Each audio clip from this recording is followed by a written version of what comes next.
అలాగే పాత్రికేయులకు, కళాభిమానులకు అలాగే నా అభిమానులకు అందరికీ కూడా ముందుగా నా హృదయపూర్వక కళాభిమానాలు తెలియజేసుకుంటున్నాను. చాలా సంతోషంగా ఉంది ఇవాళ. ఎందుకంటే ముఖ్యంగా నేను అనంతపురం జిల్లా శాసనసభ్యుడు కావడం, అలాగే అనంతపురం జిల్లా అంటే నందమూరి వారి కిల్లా, అదందరికీ తెలిసిన విషయమే. ఎప్పుడో నాన్నగారు ఒకసారి పదవీచ్యుతుడు అయినప్పుడు అప్పుడు కొత్త చెరువు అక్కడి నుంచి ఒక ఉద్యమం లేవదీసి బయలుదేరి మనకి తిరిగి చాలామంది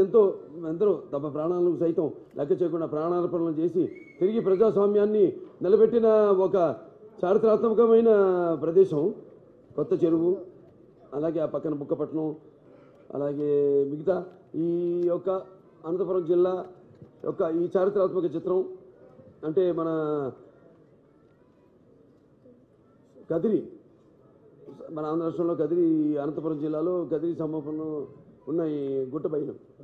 దూటిబైలు ఇక్కడ ఒక 4 ప్రపంచ ప్రఖ్యాతిగాంచిన ఈ 6 ఎకరాల్లో 6 ఎకరాల విస్తీరణ గల ఈ మర్రిమాను, తెమ్మమామ మర్రిమాను అటువంటి ఈ యొక్క చారిత్రకమైన 13-14 శతాబ్దంలో జరిగిన ఈ యొక్క కథను, చారిత్రాత్మక కథను చిత్ర రూపంలో మన ముందు తీసుకొచ్చిన ఈ యొక్క బృహత్ ప్రయత్నాల్లో ఒక సమితి కావడం, ఒక భాగం కావడం నా పూర్వజన్మ సకృతంగా భావిస్తున్నాను. ఎందుకంటే ముఖ్యంగా నాకు ఈ మన తెలుగు భాష అన్న, సంస్కృతి అన్న, సంప్రదాయాలన్నా, ఈ చరిత్ర అన్న నేను చెప్పుకోసుకుంటాను. ముఖ్యంగా నాకెంతో ఇష్టం, అది నా పూర్వజన్మ సుకృతంగా భావిస్తున్నాను. ఒక ఎన్టీ రామారావు అబ్బాయిగా పుట్టడం, అలాగే అది నాకు వారసత్వంగా రావడం నా అదృష్టంగా భావిస్తూ ఇవాళ మరి మనకు తెలిసిందే, మరి ఒకప్పుడు ఈ యొక్క సంస్థానాధీశుడైన ఆయన చెన్న వెంకటరాయలు వారు, తర్వాత మంగమ్మ గారి అమ్మాయి, ఆవిడ పిల్లలు లేనప్పుడు వారంతా వెంకటస్వామిని కొరగా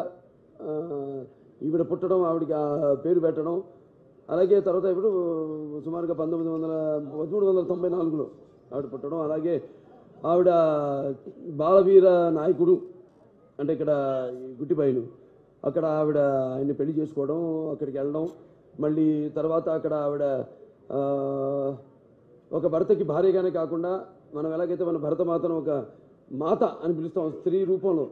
స్త్రీని గౌరవించడం నాన్నగారి నుంచి అది వస్తున్న ఆనవాయితీ. మొదట్లో ఆయన ఎప్పుడు ఎన్నికలకు వెళ్ళినా కూడా ఆయన ముందు మా తెలుగుటి ఆడపడుచులని సంబోధిస్తూ ఉండేవారు. అలాగా ఈరోజు ఒక స్త్రీకి ఉన్న అన్ని కోణాలు అంటే కార్యేషు దాస్య కరణేషు మంత్రి భోజేషు మహాత్య శరణేశ్వరంబ రూపేషు లక్ష్మి క్షమయ ధరిత్రి అన్నట్టు మరి ఆవిడ కూడా ఆ భర్త అనారోగ్య పాలైనప్పుడు ఆవిడ ఒక సాధర్మచారిణిగా, అలాగే ఒక సామాజిక బాధ్యతలను కూడా ఆమె నిర్వర్తిస్తూ భర్త స్థానంలో